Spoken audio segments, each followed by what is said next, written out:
feeding positive energy into other people's lives is a good way to promote positive energy in your own life. That's what I find too. If you've got that sort of, that's what I find, especially with our podcast guests. If we're having that that really productive conversation with them, and we're talking about their workflow and their productivity, all these ideas are flowing, and afterwards, I mean, we say every time, we continue talking with the guests off air every time, just because that positive energy is flowing. Yeah, and that's what I find if I'm connecting with a friend or something. Whenever you feed that positive energy into them, and all that, giving them positive affirmation and supporting them, that's supporting you, and it'll come back to you in that way as well. If you're supporting someone else, that's what I find as well. Mm-hmm. That's just me. Yeah. No, well, I think it's got everything to do with attitude. Yep. I've worked with so many people, and I don't think it's a coincidence that the people who bring the most joy and the most positive attitude to the workplace tend to have the least amount of problems. So I've worked with that bunch of people, and I've worked with a lot of people who are completely negative, and they complain that they're not getting enough work, and then when they are at work, they're complaining about being there, and they're complaining about the task they've got to do, and this and that and that. I think, and this is something, I'm going to say this probably a few times in the coming podcasts, because I heard this the other day, and it's one of those quotes that you just... Sticks with you. It just sticks with you. Yeah. It's basically a Stoicism proverb, and it says, I'm going to get it wrong word for word, but it's something along the lines of, when you experience misfortune, don't label it as misfortune, but to bear it worthily is good fortune.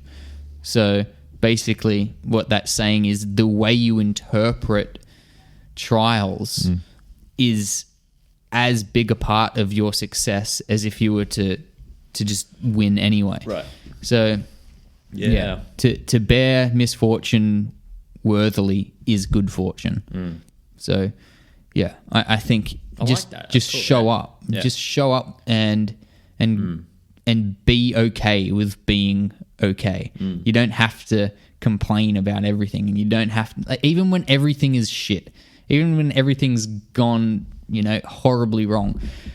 A customer at work said this to me the other day. I was just sort of talking. I was just, I don't even know what I was doing. We just sort of started up a conversation, and he said, the best way to get rid of a problem is to find a bigger one.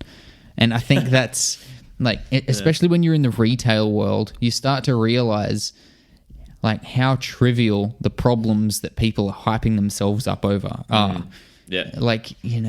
This jacket's the wrong color, or this computer's malfunctioning, or this. And I remember someone who I used to work with, Wade in the bakery. He said basically the same thing, just in a far less articulate way. He basically said, "What do you think? People in third world countries who are starving every day, are they thinking, oh, these jeans don't suit this top, and my friend group is this." No, they're just trying to survive. Yeah. And I think you need to put urgency on the goals that you're trying to achieve, and you should have you should section out your hierarchies of priorities here. You've got your fundamental things; those are the things that you give shits about, that you actually can, care deeply about, and then everything up from there, you can just let go. It's just water off a duck's back. Yep. And it's like that old saying: you'll find an excuse or you'll find a solution. And if a problem comes your way, and you start immediately thinking, oh, well, I can't do it because of this reason or that reason, or it's not working because I'm that or this, or he said that or she did this. Those are all excuses.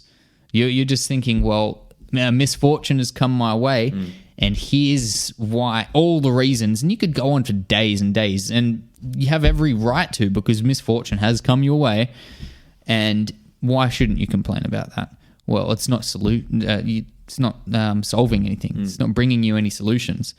So I don't know. You either disregard the problem or you come up with a solution for it. Yeah. So, and I think setting boundaries is a big thing as well. I mean, that sort of plays into the whole aspect of surrounding yourself with those 5, and it doesn't have to be 5, it can be 10, it can be 15. I think the smaller knit circles are better though, but setting boundaries for the people that are bringing shit to your life. So if that person that you have to spend more time with is, being that constant whinging, complaining, sort of just leech on your life, you don't have to engage with those people. You don't have to entertain those criticisms. And you don't necessarily have to pull them out of it either. You just have to keep grinding on. You that's the minimalist quote. You can't change the people around you, but you can change the people around you. Yeah. So, you can change the people who are in your life rather than changing the people who are already in your life, turning them into different people. That's right. Yeah.